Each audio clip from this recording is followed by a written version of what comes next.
Joe,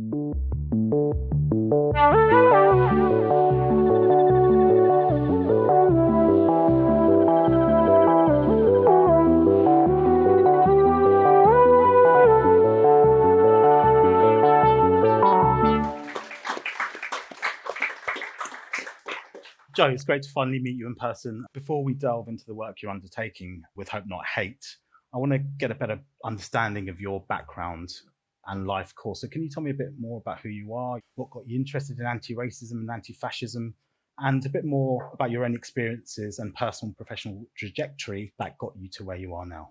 Yeah, I will start the least interesting bit of the evening. First, I should thank you for coming, and thank you for having me. And thank you all for turning up. Actually, I nearly didn't turn up when I saw how sunny it was. And I was down by the beach earlier. I thought, there's no one's going to fucking bother with this. So I really appreciate you coming down. But so I started Hope Not Hate in December 2009, and it was I'd finished university. I'd kind of been a lefty, like traditional lefty, and did bits and bobs at uni and that. But I left university and moved down to Camden, and I was like, wanted to be a musician. I wanted to be and then I was a remarkably failed musician, basically. Like I was in loads of dreadful bands, and I lived in this kind of this illegal bedsit in Camden, and was making no money, sort of thing. But I had loads of free time because my band was so bad we never got booked. And so I would start to. It was in the run up to the 2010 election. And if you remember back to then, the British National Party kind of at the time was the most successful far right party in post-war British, in fact, in the whole of British history. And they were targeting Dagenham out in East London, and they had 12 councillors in Dagenham at the time. And Nick Griffin, the leader of the party, was standing at the time. And so I just went out to start to volunteer, really, and like knock on doors. And I was kind of interested, and I always think when people ask this question very kindly, I wish I had some story, which is, I read Mandela's Long Walk to Freedom, and I thought, I need to go and fight the war. It wasn't. I was bored and lonely. And so I just go and knock on doors in Dagenham. And that area was like a deindustrialized area where it used to have this huge Ford factory, which had 60,000 people working in it back in the day, and now it had a few thousand left, and it was a really area that had been laid waste by globalization and deindustrialization. And so I just started knocking on doors for Hope Not Hate, really, and I'd go out each day and deliver newspapers and leaflets.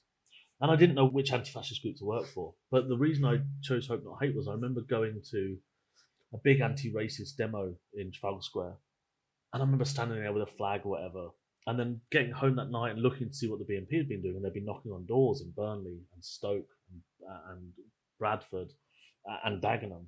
And I thought, why are we all stood in Trafalgar Square waving flags when they're on the doorstep knocking on doors and they're targeting these communities? And so I kind of fell in love with Hope Not Hate that way, really. And so for the next 9 months, spent every day, because I had the time, I was kind of unpaid, spent the next 9 months knocking on doors and delivering leaflets for Hope Not Hate the whole way through that election. And that election in 2010, the BNP lost all 12 of its seats, and they were looking like they were going to take control of the council, and Nick Griffin was probably never going to win the MP seat, but it was close. And it was this great rush. I remember kind of running around the office, like singing the Battle of Britain theme tune with my head like this, like thinking, this is fucking great. And so I stayed. And so, my first 4 or 5 years at Hope Not Hate were unpaid, but I would kind of sign on, play in bands, and then knock on doors and go around the country. And it was this halcyon period where for 5 years, it was just like, where do we go next to get rid of the BNP? Stoke would go, then we'd go to Burnley, and we'd just kick them all out until they were all gone. And then I kind of remember sitting around with my colleagues, Nick Lowles and others, going, what are we all going to do the rest of our lives? The far right are done. Now you look back and think, bloody hell. So I kind of stayed. So that's how I got involved, really. I mean, I could tell you that, my grandparents were either Indian and Irish and all those sorts of things, and that's all true.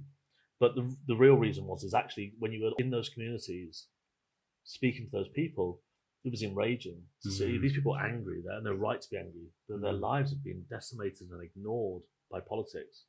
They weren't more racist than anywhere else in the country, but what the BNP were preying on them and saying, well, they were giving easy answers to really complex questions to those communities. And there was no way that you could spend that 9 months in Dagenham speaking to those people and not come away thinking, I need to do more, I want to do more. So, people think radicalisation is a bad word, which I accept. But I came away radicalised. I came away at the end of that 9 months thinking, okay, well, this is a real problem, and so that's how I started and that's how I stayed.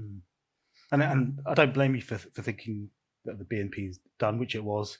particularly it's one of my favourite Nick Griffin moments is when he decided to step back from politics and do his own cookery show on YouTube, which was exactly what you'd expect from Nick Griffin doing a cookery show. He's good at cooking as he is at politics. It was just him in an English cottage cooking roasts all the time, and that was no Thai green curry, no Penangs, nothing. It was just him cooking roasts, which it was with his very horrified seasoning. Yeah.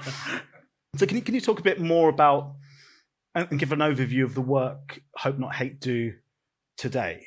And I know kind of from your website and from understanding your work a bit more, it's broken down into 4 pillars. So you have research, intelligence, campaigning, and community engagement. Are you able to talk a bit more about what each of these mean and give maybe an example or two?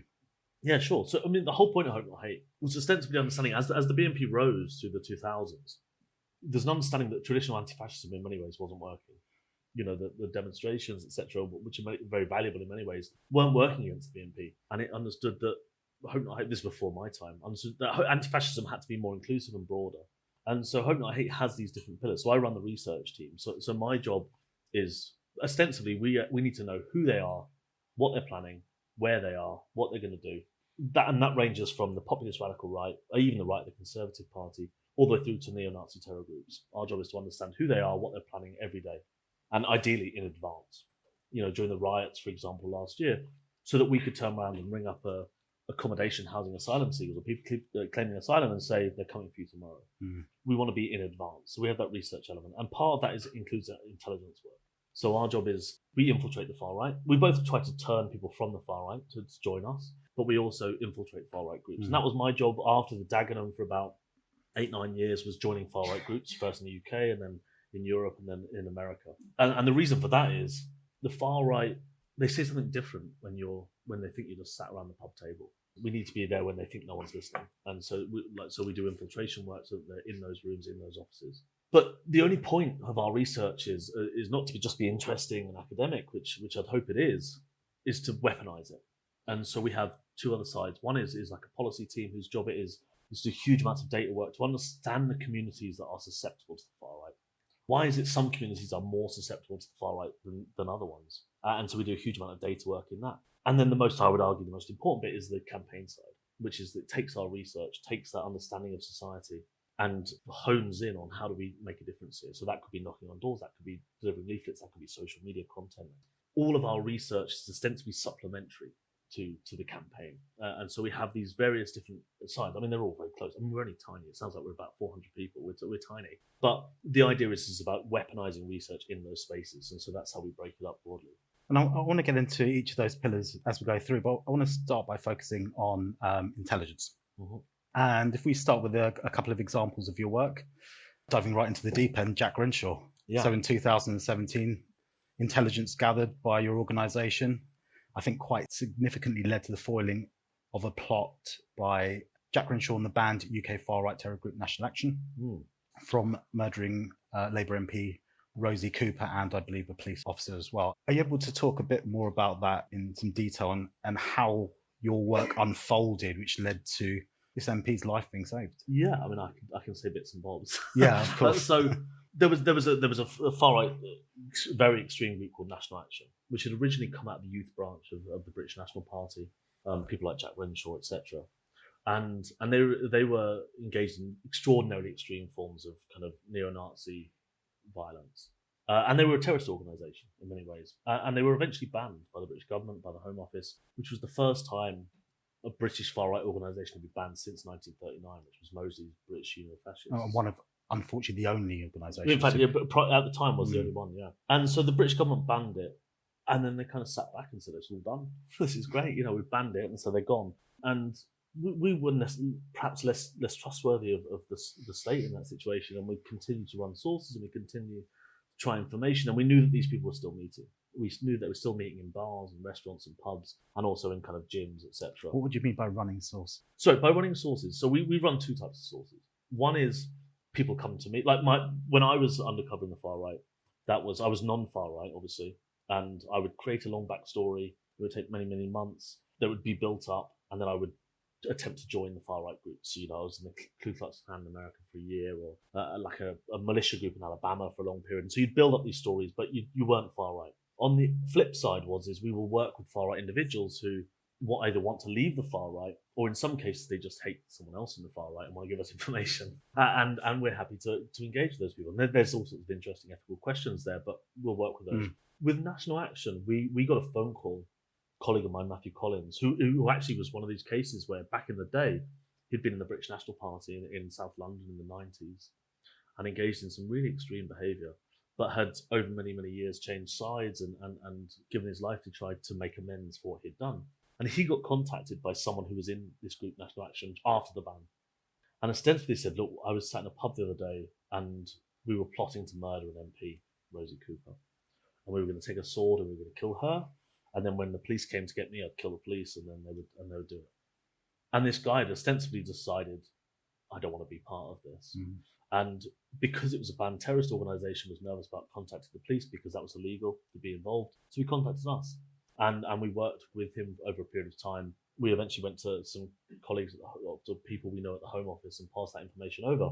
And eventually, ticked down the line a little bit. Long story short, they stopped the attack, and the people that were involved were about to kill the MP.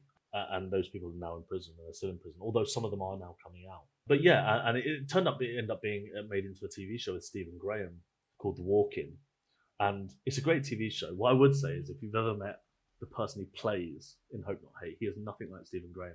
Stephen Graham is so much cooler, so much more, such a well-dressed man, whereas my colleague is not. But that's the story of it. Yeah, it was about, and that's kind of the point, is that while the kind of undercover stuff sounds sexy and interesting, and in many ways it is, it's only for a real purpose, right? Which is, if you're not in the room when they think no one is listening, then there's no point. When they think that no one's sat around the table, when they think no one's listening, and they're honest, that's when you find the information. At a base level, that could be as simple as we find out what estate they're going to leaflet next weekend, what ideas they're going to use, or what leaflets they're going to use.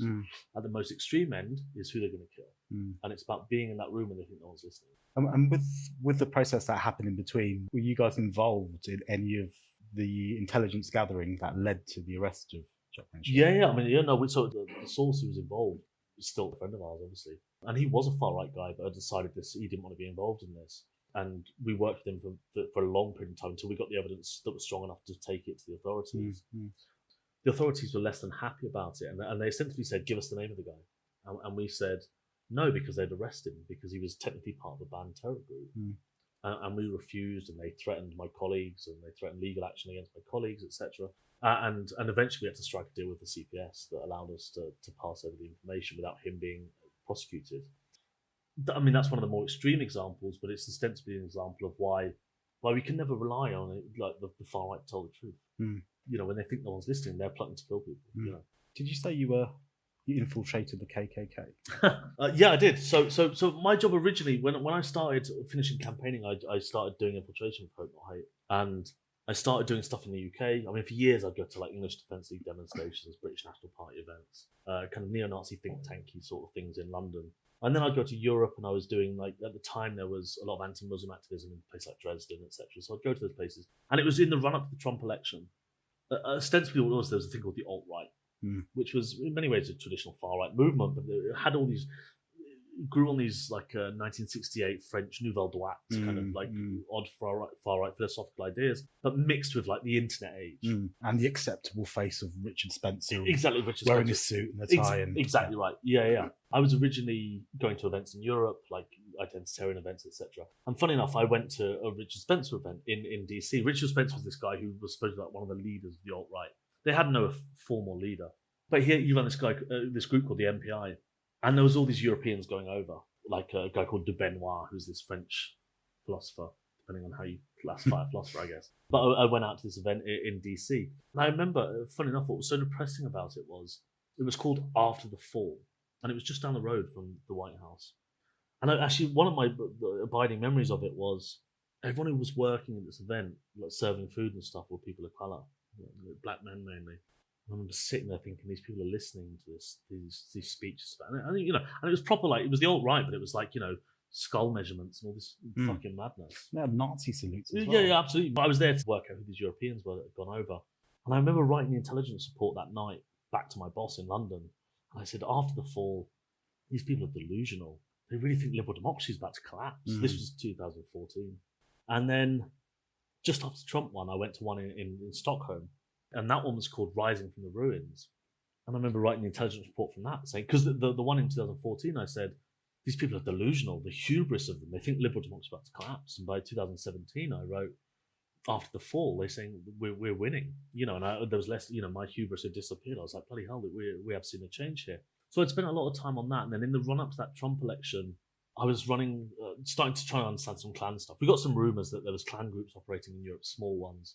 And so I ostensibly set up a fake Ku Klux Klan group in the UK and became the leader of the European Ku Klux Klan and contacted all the American clans. Hang on, you need to explain that. Well, not in reality. Yeah. By the way, all of this is very clear that I don't believe any of those things. But we wanted to know which British people were interested in the Klan. So you set up a website. So I set up a fake website, and I put up pictures saying like English Ku Klux Klan.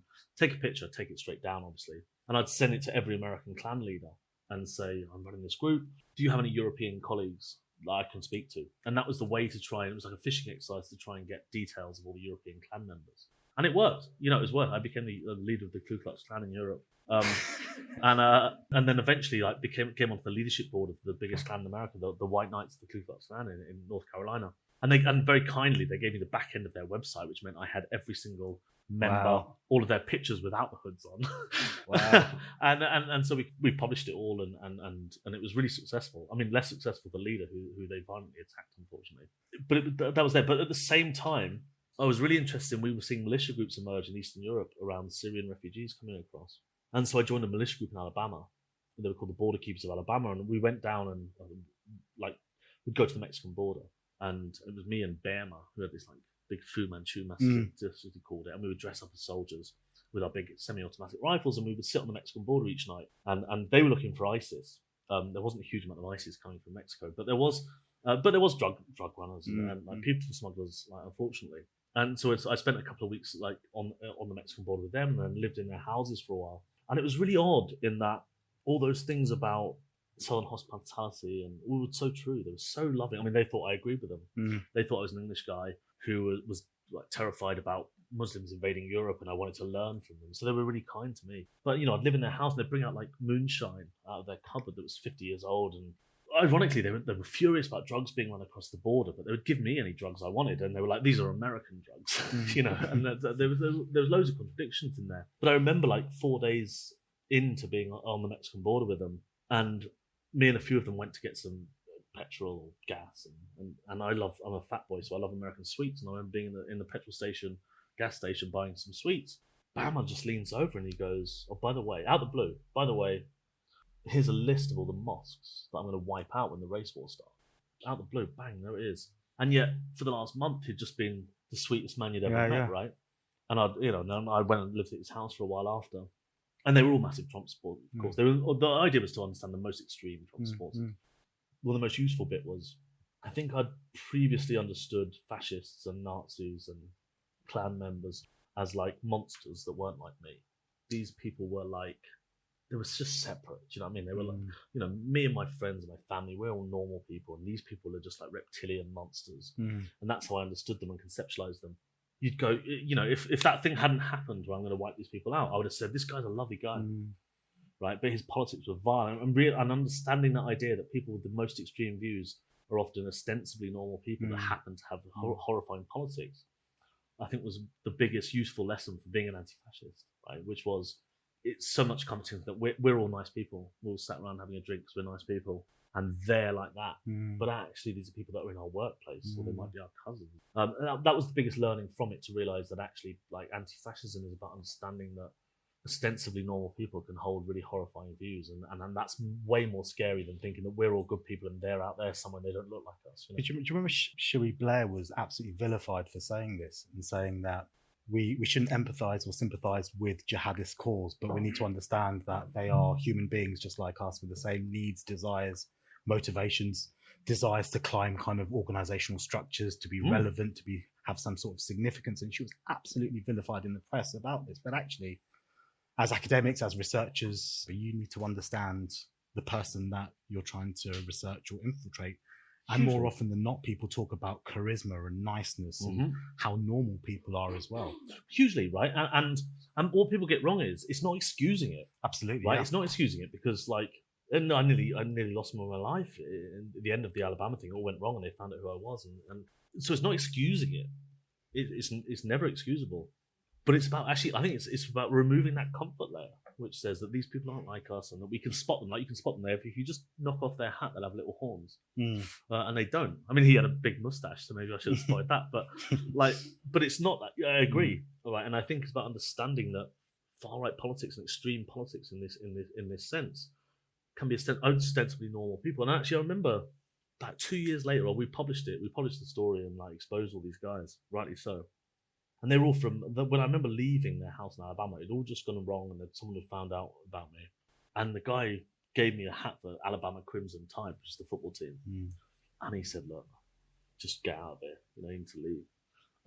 One of our friends has found out who you are, and he's a bounty hunter, and you go away." So I flew up to Chicago. And then, how did they find out who you were?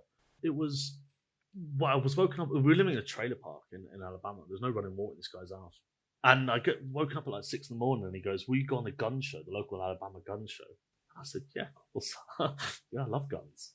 Actually, when I first got to the desert, they said to me, "He goes, we're gonna have to give you a gun." And I said, "Geezer," I said, "I'm English." I said, "I don't really do guns."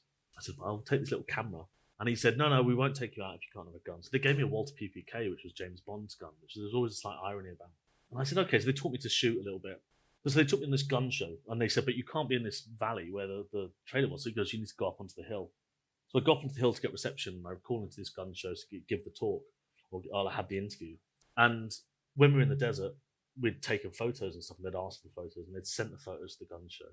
And they had used very early kind of Google back search thing and found out, and there was a picture of me in one of the pictures, and they'd found out. And so I'm on the show, and they're all sat in the trailer listening. And this trailer's it's a normal trailer, but it's got semi-automatic rifles all over the walls. And so I'm up on the hill, and the guy on the phones, we're chatting away for a bit, and then he goes, "I think your name's Joe, and I think you work for Hope Not Hate." So I was like, no, that's not my name at all. And he was like, "But I've looked at the photos, and I think I've worked it out." And they're all sat in the house or the trailer listening. And so I kind of hang up, and eventually kind of think I've kind of got through it, but wasn't sure what to do. So I ran back down to the house, opened the door, kind of peeked through. And they were, cooking breakfast and listening to the show, and they're going, "That was great." And I just grabbed my passport, left everything else, got the keys, and just drove the car out and left, and drove straight up to the airport in Montgomery, Alabama, and flew up to Chicago. And then I got a bus to Indianapolis and hid out in a abandoned water park for about a month. But that was the end of it. So I never heard them. So I didn't hear them again. And they eventually obviously worked out when I published it all what had happened. But then I remember 2 years later, back to the original point, which was I was going through Jerusalem one night, and someone pulled down a shutter, and it had Alabama's Crimson Tide on it. And I remember taking a photo of it, thinking, "I'll send that to Bama. He'll love that." And just as I was about to send it, I was like, "Oh no, maybe I shouldn't give him my number." And the thing about it is that normal people have horrifying views and engage in horrifying politics. Yeah. Moving on to the final example I want to talk about is a documentary. Yeah. The final example in terms of the intelligence is a documentary that was aired on Channel 4. I watched it again today. Absolutely fascinating. There's a number of things that struck me about that documentary, but one of the things that struck me was something you mentioned about how when you get some of these people in a room and they trust you, they let their guard down and you're able to glean a lot of information. And the scene I'm particularly talking about was the Britain first potential London mayor, who was saying some quite horrible things about black people when he thought he was alone. I think they were in Warsaw and Poland, weren't they? Yeah. Can you give us an overview of that documentary for people who haven't watched it, and Hope Not Hate's role in that? Yeah, sure. So we'd never let anyone in. One of the rules we'd always had was, we don't have public offices, we don't let anyone, we don't have meetings in the offices, etc. The whole thing was never allow someone in. And documentary makers will often come to ask us to film us, etc. We turn them down for 20 years. But there was this one filmmaker called Havana who actually, talking of Dagenham, she came and volunteered. And it helped that she'd won, I think she won an Oscar or something. So it kind of helped when she kind of said yes. And I was hugely against it. And I remember arguing internally saying, "No, we shouldn't do this. This is against everything we stand for." Why? Is that a security issue? Yeah, it's security. If you're going to be a real journalist, they have to have complete independence. Mm-hmm. And so if we can't control what they're doing, then we can't control the safety. Mm. We ended up striking a deal with Havana, which was we had only rights over safety. So if we so said we could identify that location from that thing because they filmed in my house and the office. So we'd say, you can't do that. But we had no content or control at all. And we agreed, and actually it worked out really well. And the documentary was great. And so ostensibly it follows kind of 3 strands. One is Hope Not Hate generally. It's like a less funny version of The Office. Do you know what I mean? And she'd kind of come over with her camera and I'd have like a Monster energy drink and an empty packet of biscuits. And I'd say, if this goes on screen, my mum's going to be furious. So I was like, wait till I get some salad or something and put it on the table. So there was that side of it. Then there was an infiltration by my colleague Harry, who now works in the research team. And Harry was a remarkably brave young man who got involved in infiltrating groups like Brighton First in the UK, and then ended up in this international network of these racial science networks, these kind of like racial science groups that believed in skull measurements and all this terrifying stuff, and tracking down some like Silicon Valley funders. It was a remarkable thing that he did. So that's one story as well, that him doing that. And then the final one is also like Tommy Robinson, and looking at the way ostensibly we worked to try and put Tommy Robinson in prison a few years ago or last year. He's now out, unfortunately. Yeah. So there's kind of 3 elements to it. If we can focus on the second part. Yeah. Harry's infiltration of really brave infiltration. It's remarkable. Like, he's a remarkable character, right? Basically, he was turning up at far-right events as a journalist, and I was getting kind of tip-offs, and someone was like, there's this guy. Clear that he was super bright, super brave, and was kind of already doing it freelance. And so we brought him in-house, and I said, well, do it with us. And so we started originally, as I say, looking at the UK groups. He did some remarkable stuff with Britain. Britain First is anti-Muslims street movement, which has been around since 2011, run by this remarkably awful character. And so he'd start to go along and work with them for a little bit. The funniest bit of the whole project was that he won Activist of the Year for Britain First, and he got a medal. They had like their summer fete out in the woods, and me and a colleague were like half a mile away with a long lens camera in the woods, filming it. I was thinking, what's happening here? God, are they going to do something awful to him? And they put a medal around his neck. And I thought, this is great. This has worked out perfect. But it was like, why that was so important is Britain First, again, like every far-right group we talk about, they present themselves as moderate, and they present themselves, we're just here about, we don't like immigration, that's too extreme. And yet when he's in the van with them, you know, one of the leaders' phones goes off and it has Sieg Heil as its ringtone. You know, and so you see that side to it. Or they're sat around the campfire and they're talking about like racial, you know, really, really extraordinarily extreme things. It was a really remarkable example of why we do the infiltration, right? Which is when they think no one's listening, that's the point. And when they're kind of out and about in those communities, and then when they they would knock on doors and say, we're just here because we're worried about illegal immigration. But because he was wearing a camera the whole time, it meant that when they got back in the van, we were seeing what they were saying in the van, and you can see and some of that comes through in the documentary, and we also released a kind of our own video of it. But then he was also getting involved in these racial science networks, and it sounds almost remarkable now. It's 2025. You know, you talk about these racial science networks that believe in kind of IQ data and all this nonsensical stuff that has been so long ago dispelled. So they believe that some races are more intelligent than some others. races are more intelligent, and it sounded like absurd, but and originally, like, you know, it was a big thing back in the 40s, 30s, 40s. Of course it was. In fact, right back into the 1800s. But what was remarkable here was that it was really well funded, and it was coming from like American tech funders that were paying these like magazines and these newspapers, etc., that were engaged in this sort of thing. And so basically, his whole project in the end directed towards attempting to find out who was funding it. And he proves it, and we get the name of the funders and stuff. And he was a remarkable character. And now thankfully he works in my team, on the research team. He's still there, which is amazing. And he worked with a guy called Patrick, who Patrick himself had previously been undercover for a year before working for me. So it's amazing that he's in the team. Yeah. How quickly Harry infiltrated and became friends, for what they thought were friends with not just random people in far-right violent extremist and far-right movements, but actually got close to Paul Golding, the leader of Britain First, was absolutely unbelievable. Yeah, I mean, he was very skilled. Like he was brilliant. Now, we always say don't ask questions because you know, don't give yourself away. But he was very, very skilled at it. You know, we trained him for a long time to try and make sure he was as good as possible. But also, you know, we built a backstory that meant that we were always trying to get as high up as possible, as quickly as possible. Yeah. Do you know what I mean? Like you can go to like local leafleting sessions, etc., which is useful. But we tried to build a story that allowed him to get in as close as possible, and he did. And so we turned over all the footage from the body cameras, etc., to the documentary. One of my favourite scenes in that documentary is when you're re-watching some of the material that he'd caught on a hidden camera he had in disguised as a button on his shirt, and he's talking to the I forget his name, the potential mayoral candidate for London. Yeah. And this guy's saying some really nasty things about black people and his experiences in London.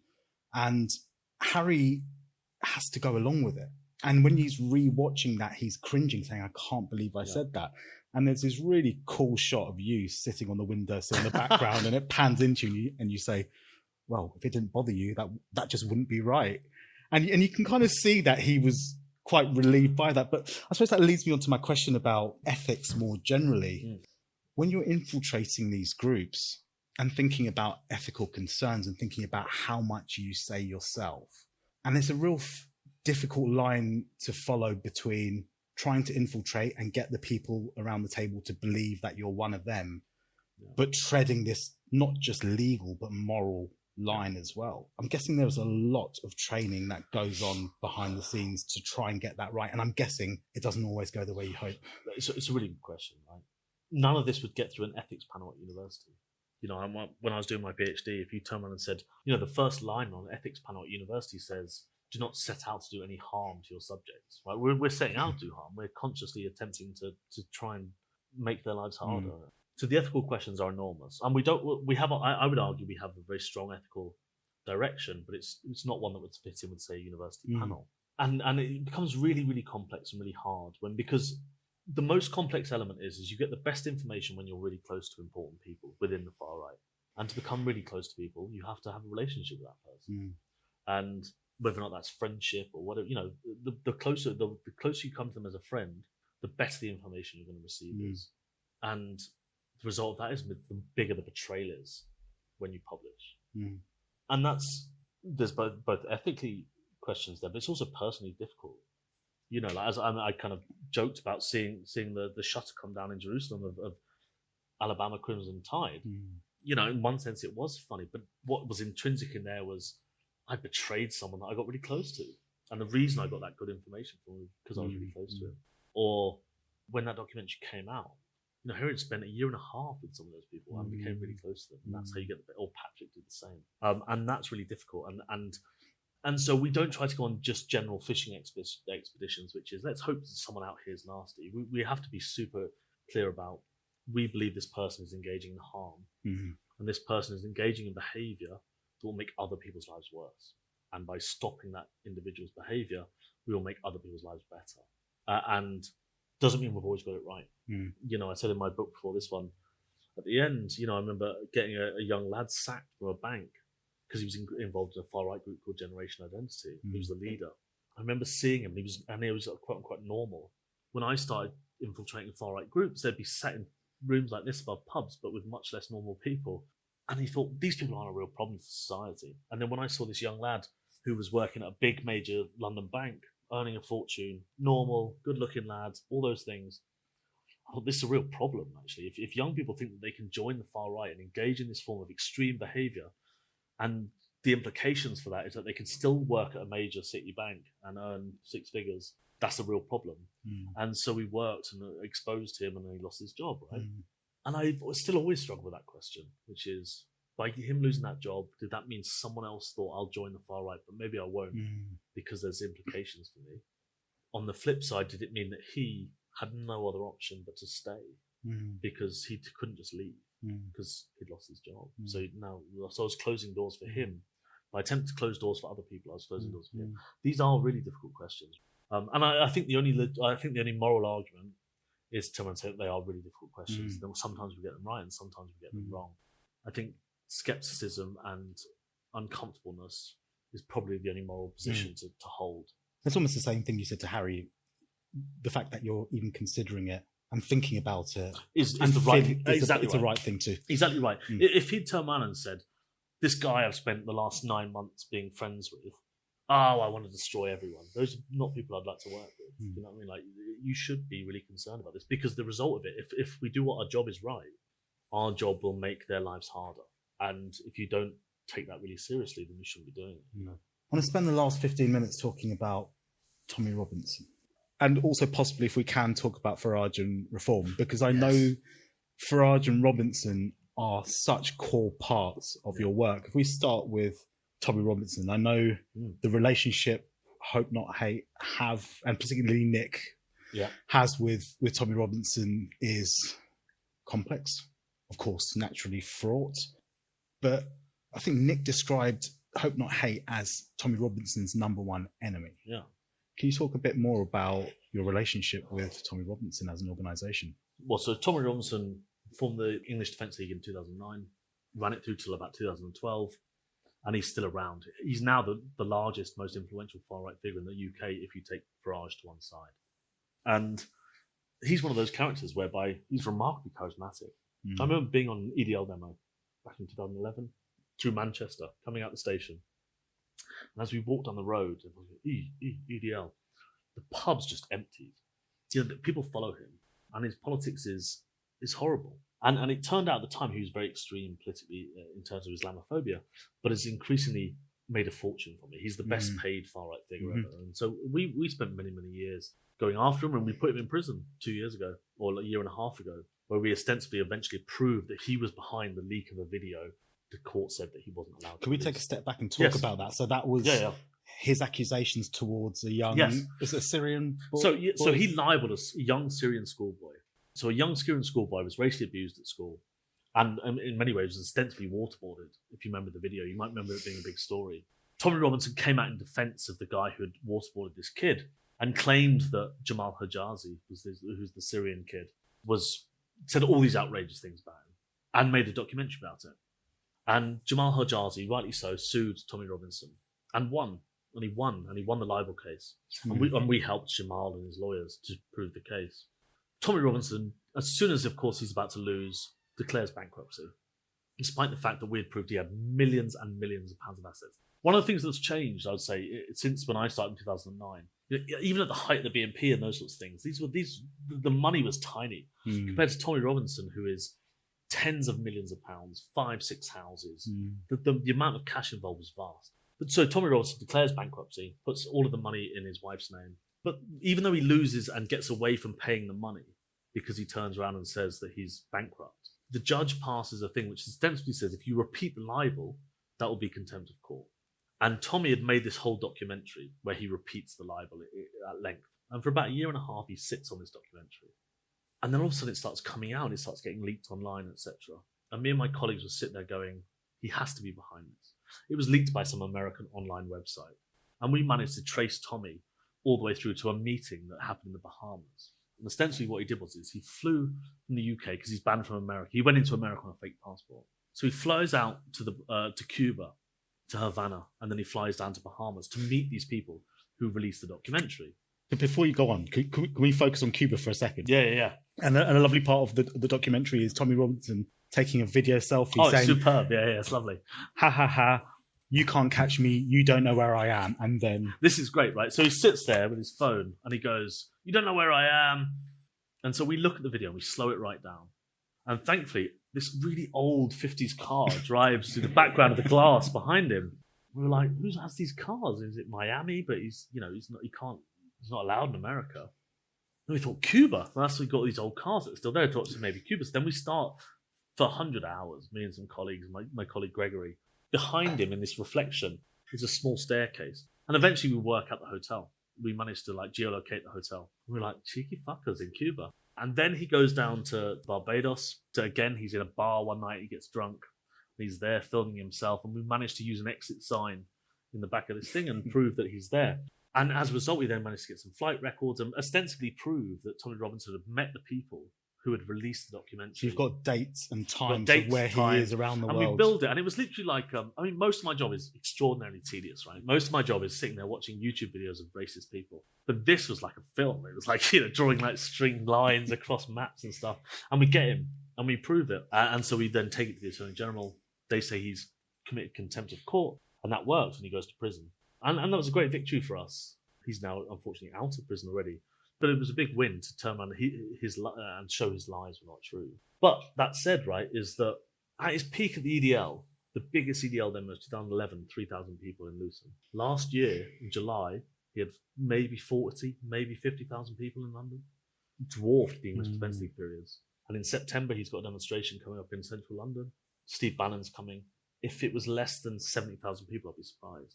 Last year, we had Tommy Robinson in July, the largest far-right demonstration of the post-war period. We had the July general election, and Farage got 14.1% of the vote, which was the largest vote share at a general election by any radical right or far right party. And then we had the riots in July to August, which was the most widespread period of far right violence in the whole post-war period. We're in a period right now whereby ostensibly it's like a magma chamber under British society that sometimes spurts out as street protest, like Tommy, sometimes as electoral politics, like Reform, and sometimes in terms of real violence, like the riots. But ostensibly we had the largest far-right demonstration, the largest vote share by a radical right party, and the most widespread period of far-right violence in the post-period in 1 year. Something that's really interesting, something that is important as academics researching the far right, we cover quite a lot, and that's the normalisation and mainstreaming of far-right extremism as part of the Overton window. For those in the audience who are not kind of familiar with these terms, the normalisation and mainstreaming of far-right extremism is essentially about things that wouldn't have been acceptable 10, 15, 20 years ago are acceptable now, and we're hearing kind of more racist, misogynist, sexist, hate discourses on the streets, within political parties, within the media. And the Overton window is the idea that there is a window of acceptability for societies where they accept political, social, feminist, whatever structures or ideas. And in order to shift that Overton window to where you want it to be, you have to go to the extreme and produce really extreme ideas. And even though people don't identify with those extreme ideas, you're starting to shift that window towards the right. So in terms of this kind of normalization and mainstreaming of far-right extremism, that must have really affected the way Hope Not Hate undertake their work and the way you strategize about the different intelligence research and kind of community campaigns that you have. Yeah, absolutely. I remember as the BNP were collapsing through the 2010, 11, 12 period, we were an anti-fascist organisation. So we dealt with fascism. And the British National Party at its core was a fascist organisation. That's not how they presented externally, but at its core. And I remember we had this big debate about, do we go after UKIP at the time? And the big debate was, how do we go after UKIP when they're not fascist? As an anti-fascist organisation, is this too big a reach? That was a huge debate. And of course, now you look back on that, and of course you would.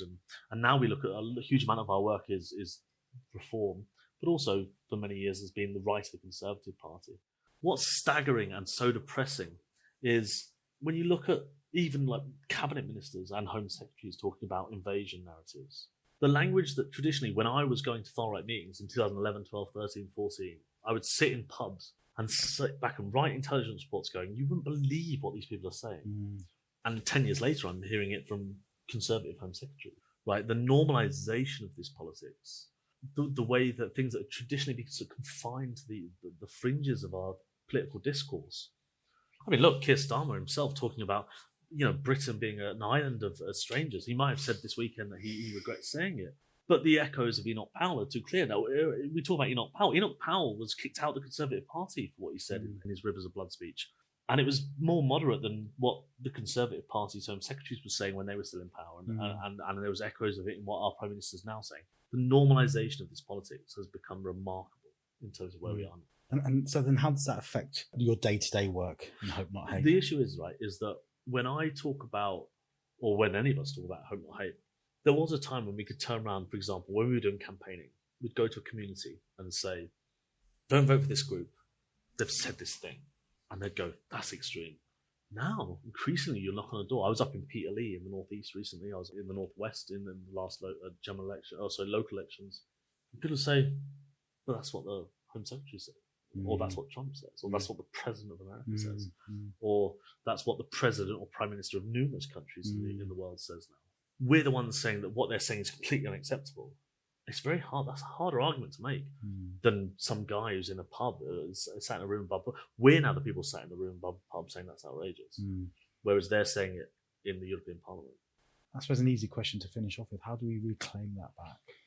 Well, the only way we win, right? And I think that the good news is we're the majority. And it doesn't feel like it when you're on Twitter. It doesn't feel like it on Twitter and Facebook and all those sorts of places. Or when you're down my local pub, it doesn't feel like that. But we are. Other than one election in Hungary, the people that oppose this form of politics are overwhelmingly the majority, which means that the only way we lose is by not collaborating and fighting. We lose if we do not come together. And in many ways, what means we'll have to collaborate with people we disagree with on a whole range of things. But at the end of the day, those of us that believe in the continuation of progressive, liberal, democratic societies, democracy, rights, universal human rights, etc. We are in every country where we're losing, we are still a majority, which means the only way we lose is if we don't fight. And I take a huge amount of pride and excitement in that, because it means that we will have to reach across the border and we'll have to engage with individuals we disagree with. But we're so far from a situation whereby it's out of our hands. It's currently in our hands. It's just that currently we're not fighting enough. And on a day-to-day level, it's about calling things out. So, and I know this is a really complicated thing where, you know, people naturally worry about their security sometimes and their own safety, calling out racism. But in some cases, when you don't call it out, it's almost being complicit with it. And we've argued that, you know, and I've seen, you know, with some of the writings from Hope Not Hate, talking about, you know, if you're marching alongside Nazis, not about Nazi issues, but about issues that concern large parts of the population, but you're marching alongside those Nazis, allowing them to march next to you and not calling them out, then you're part of the problem. Hugely, right? And like, I'm never going to judge someone that, for lots of people, campaigning or knocking on doors or going on a demonstration comes with huge personal risk. I'm no one to judge to say that you shouldn't do it.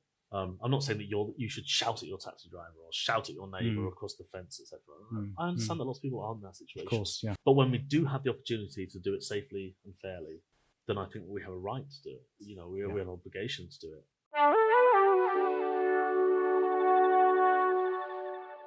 Hi, thank you so much. I'm from the US and I left when I knew someone else was coming in. And it's been really eye-opening living here for the past year and a half. I've been traveling back and forth for over a decade, but living here, I've seen a lot of problems that I didn't know that were over here, especially when I talk to family members who hate Trump, hate everything he's about, hate what's going on in the United States. And then I get to talking to them and finding out they voted reform. What is the disconnect? Why can't they see this? Why can't they see what's going on? It's such a good point. You've hit the nail on the head, right? Which is, part of it is like an innate anti-Americanism, right? Which is, God, these Americans. And I've had this so many times over the years. I was actually born in America. And that innate anti-Americanism, which is, bloody hell, these Americans. Have you seen this idiot? This doesn't just go back to Trump. This goes back to George W. Bush, etc. Now we all look back at George W. Bush saying, please come back. There's a remarkable number of people that, for example, would say, I love reform and love Farage, but Trump is too far. Now, part of it is that about style. Part of it is about the humorlessness, I think, I would argue, of Trump, which I think that some people that are receptive to Farageism find difficult about Trump, which is the kind of humorlessness, etc. And I say that innate anti-Americanism. But in many ways, the phenomenon is extraordinarily similar. And the coalition that, for example, Trump has managed to build between, say, the Rust Belt Democratic areas and the Republican thing is very similar to the coalition that Farage and Reform are managing here. And the similarities, and it's not just here, you know, it's very similar in many ways, as you say, Le Pen, and you can see elsewhere. I would argue there's an element of British kind of superiority there, which is like the bloody Americans, which I think comes through a lot. But if you, for example, look at I mentioned the Tommy Robinson demonstration in September. Tommy is bringing over Steve Bannon from America, right? And he's saying we need to, you know, internationalize the MAGA movement and talk about that British arrogance. And I spoke to loads of British journalists who rang up over the weekend, and they all said, no one in the UK is going to like this. This is absurd. And I said, there will be 70,000 people there, 100, maybe even more. But I think we can all sit around listening to the rest of his politics and going, God, this is nice. We're all, you know, nice liberal people. But the reality of the matter is that the political class and the media class is so detached from sitting down the pub with my mates from home that, you know, no one would be surprised when you chat to genuinely normal people in British society why Trump might happen or why Farage might happen. So many of the people that write articles for The Guardian, I write for The Guardian, so I'm not being too mean about my colleagues, but they have that judgment which is like, this is absurd. I just can't even comprehend how that would happen. And I think that's a huge element of the disconnect that happens, yeah. You've mentioned Steve Bannon a couple of times, so he was Trump's former political strategist. Trump's former strategist. He went to prison for a little bit. We tracked him when he was like attempting to build like European populist schools in Italy, etc. And he's now. I talk about Trump being humorless. At least Steve Bannon's not humorless. He wears 2 collars. Have you ever seen this guy?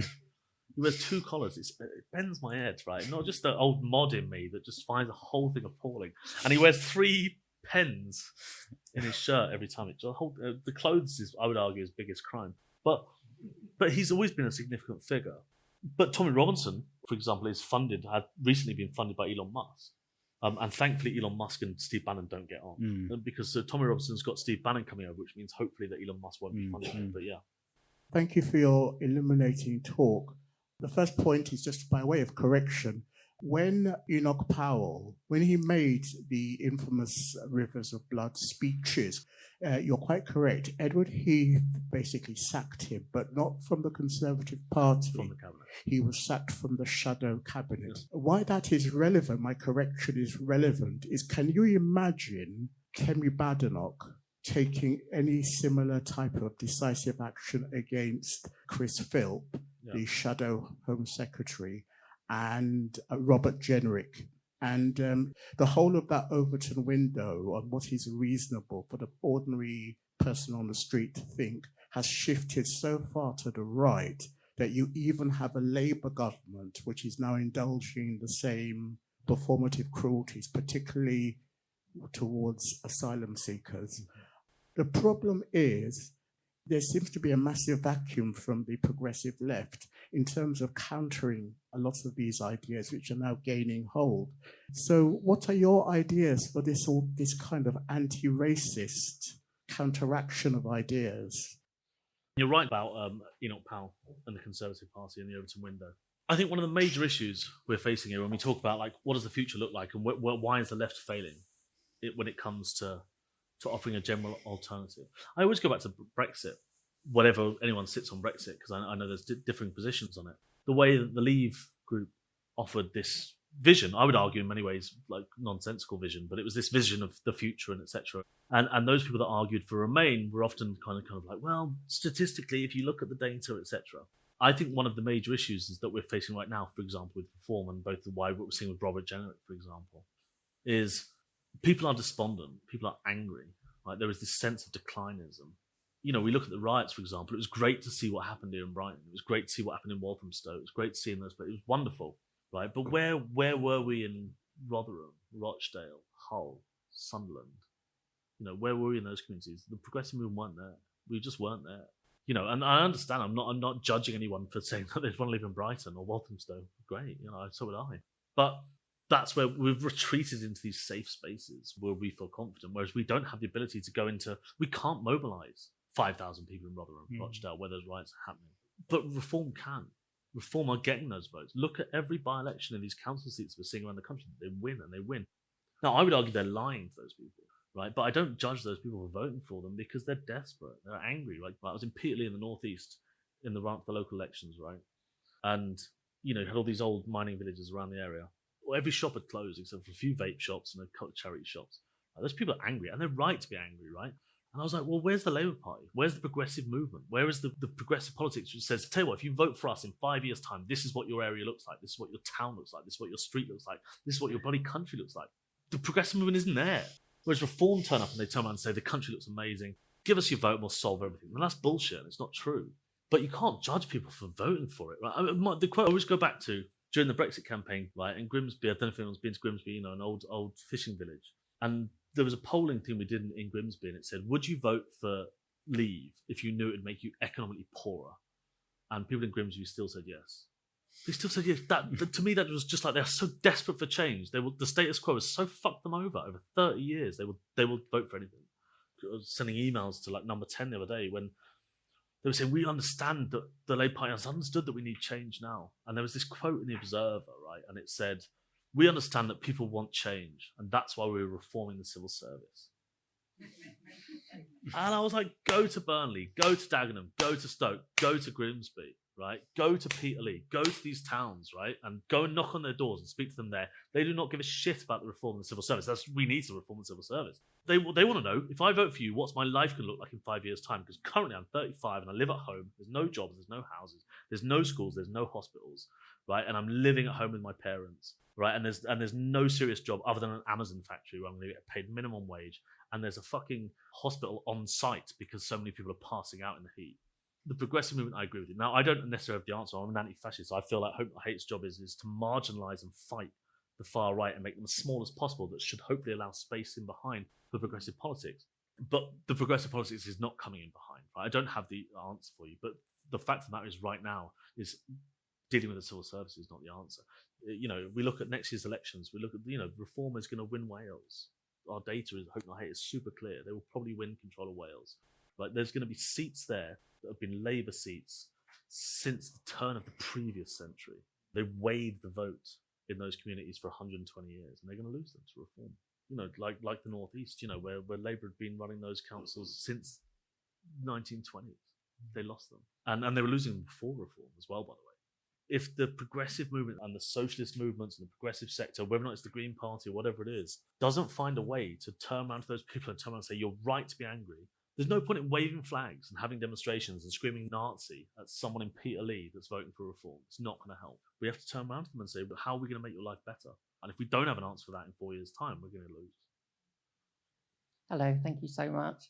In the underground movement, when you infiltrate places, have you seen over the years a rise in potentially women moving through this? And I wonder what that looked like. Yeah, so it's an interesting one, right? So Hope Not Hate ran a big campaign against Andrew Tate, for example, and it was got him kicked off of 5 major social media platforms. He's back on 3 of them. But we first got involved in Andrew Tate when he was kicked out of Big Brother in 2012, I believe, for violence against women when the Sun got hold of some stuff. And then we were also, he was a friend of Tommy Robinson's. And we were interested in that kind of manosphere thing, where the militarized kind of extreme form of formalized anti-woman politics. Most of the groups that I've spent time with over the years have this odd contradiction when it comes to gender, especially within the anti-Muslim movement, for example, which is that they talk about themselves in a very progressive sense. There's a reason that people talk about Tommy Robinson like he's Mandela, which is that he's standing up for women's rights. And yet simultaneously, when you sit in the pub with them, they talk about how we're going to defend our women. There's still that sense of ownership over the women they discuss. There is this odd situation whereby within the far right, there are women who sit within this notion of trad wives, trad women, etc., that's really important to them. And yet numerous of the most prominent women that have been in that thing over the years, of course, have come out and talked about sexual assault in the movement. They've talked about being prosecuted and marginalised and attacked. Fundamentally, the far right is intrinsically misogynist. And one of the things that I think is really scary when we look at our data work, for example, about young men, there was this notion that younger people were just going to be more progressive, and each generation got more progressive, and that was great. Now we're seeing this divergence whereby younger women continue to be more progressive. They continue to vote Green, or if you look at Germany with the AfD vote, they continue to vote Green there. But younger men are becoming more aggressive, and they talk about feminism in this sense of it being this force that has marginalised them and attacked them. And it's all about ostensibly a conception of decline, which is not real. And that's one of the things we're seeing now in terms of, like, not just here, but also we saw it massively in Argentina with Milei. We've seen it in the AfD elections last year. We've seen it in Italy and France. And we've seen it in the Iberian Peninsula. Like, once a month, we get journalists call up Hope Not Hate and say, can you name some women? Because we want to talk about women in the far right. And then, you might remember that documentary, like BNP Wives and those sorts. And of course, women are in the far right, but they remain a tiny fraction of the far right. They remain a marginal force. We've had numerous groups. Jada Franson ran the British BF. Anne-Marie Waters ran For Britain. We have had these groups in there, but only when they confine to male notions of the woman. Lots of the women that we've seen involved in these groups essentially find comfort just by conforming to the male notions of what they're supposed to be in society, and they find that comfort in that. And then sometimes we see them kick against it. What I find really interesting and contradictory about that is far-right movements' idea of liberating women from Islam and these kind of patriarchal systems of Islam, but to do it within this patriarchal system of Western society as well. Yeah. So as men, we are the ones who will protect you from this threat. Yes. Yeah, we need to protect our women. And so they are ours, and we happen to own them, but we need to protect what we own, but they don't see that.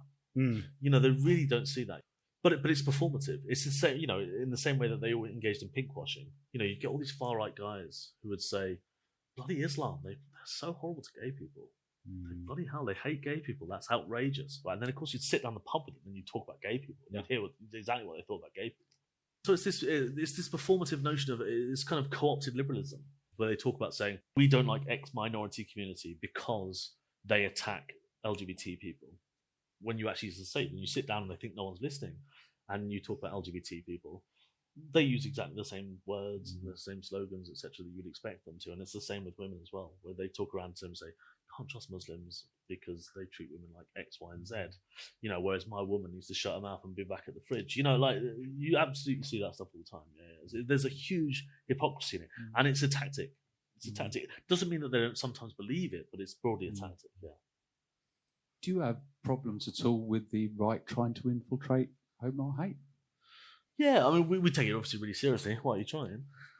No, we take it really seriously. Whenever we hire people, like my team's job is to spend a lot of time making sure. Now, what I would say is that in 20 years, I haven't been there 20 years, but in the 20 years that Hope Not exists, we've not had it. We have had people try over the years, but I always feel it's a victory when the far right are concentrating on us and not LGBT people or people of color or Muslim communities or Jewish communities. Because, of course, that's their enemy, right? Their core enemy is minoritized communities. That's who they go for. And so if we can annoy them enough that they're coming for us, that's a win, right? So, yeah, we haven't had it, but it doesn't mean that it's impossible, Thank you so much. I thought it was really interesting earlier when you were talking about the way that you were engaging with the police and trying to protect your source. And it was what your relationship is like in terms of engaging with the state and state forces needing state protection and support in some instances, but also as the state becomes increasingly fascist in its own way, how do you hold the state to account or protect yourselves against the state whilst also calling on it? No, so that's a really good question, right? We have no formal relationship with the state for the exact reasons I've talked about in terms of, the police forces in the United Kingdom are institutionally racist, they're institutionally misogynist, they're institutionally homophobic. So I understand why huge chunks of the left and the anti-fascist movement say that they would never, ever talk to the police. I empathise that and understand that position. But at the same time, because of the nature of the research that we do at Hope Not Hate, where we do infiltrate groups, where we do find out information, for example, where they're talking about killing an MP or attacking a mosque or bombing a synagogue, in those instances, I feel like we have a moral obligation to pass that information to the state, because we can't have and sometimes I've had arguments with comrades in various anti-fascist groups, and they say, well, you could do something else. And I say, well, we could stand outside the guy's house and have a protest. This person we've found out that this person is saying they're going to pull off this woman's headscarf. In that instance, I feel like we have an obligation to pass that information over. So I would argue it's a skeptical but necessary relationship in some senses. We don't have like an ongoing relationship where we have like intelligence sharing or anything like that for all the moral reasons that everyone else has problems with the state. Basically, it boils down to when I feel like my team has come up with information that the only option to stop someone being hurt. Literally 2 weeks ago, a colleague of mine found out that a neo-Nazi Satanist group was targeting a young woman at school in South London, and they were planning to stab her. I see no other moral position than to take that information and hand that to the state and hand that to the police, because I don't have the resources to look after that young woman. When you were undercover, you obviously built bonds with the people that you were around. What safeguards were put in place for you and your colleagues to ensure that you weren't then radicalised? Yeah, it's another great question. So for example, like when we talk about Harry, who was run by Patrick, but when I ran Patrick, for example, at Undercover, the key is about you have to have super close relationships with what we call like the handler and the source. So one of the great things about the fact that I'd done it for 10 years, but that meant that when I was the handler for Patrick, for example, I could understand that he was going to have relationships. He ended up very, very close to this guy called Stedman, who opened his address book to the global far right for us. And I knew that, for example, when we published it through the New York Times, and we were in New York, the way that the Leave group offered this vision, I would argue in many ways like nonsensical vision, but it was this vision of the future and etc. And I remember saying to Patrick, he was his boyfriend at the time, and I said, go out for dinner, because as soon as this gets published, you're going to start getting phone calls from people that are your friends. And so having those relationships and having that historical learning, which is this is going to be really hard for you, and not downplaying the fact that it's going to be difficult, is that they're going to call you and say, why have you betrayed me? I think it's super important. And so the thing I think is about relationships is it's not a perfect answer, but it's about knowing that when we published Patrick's story about the alt-right in the New York Times, I've been through similar sorts of experiences so that I can turn around to Patrick and say, as soon as this comes out, you're going to get phone calls and you're going to be desperate to answer that phone. And you're almost going to want to say sorry. doesn't excuse the vile politics of the people that you're talking about. And what we've done here, and we're going to hammer them, is right, morally right, I think, to cause that problem, that person those problems. But it's going to be really hard. And so having that relationship whereby we can make sure that it's not like flippant in any way, that someone says, this is complex. And so I think that generational thing whereby I can be in those situations is and never being flippant. And also, of course, we have all the other things. We have trauma specialists. We have access to external psychologists and clinical psychologists, which offer PTSD training. We have all of those things in place that are formalized. That means that these things are going to be difficult and they're going to be hard. But I think more than anything, it's about making sure that there's someone there that understands what's about to happen.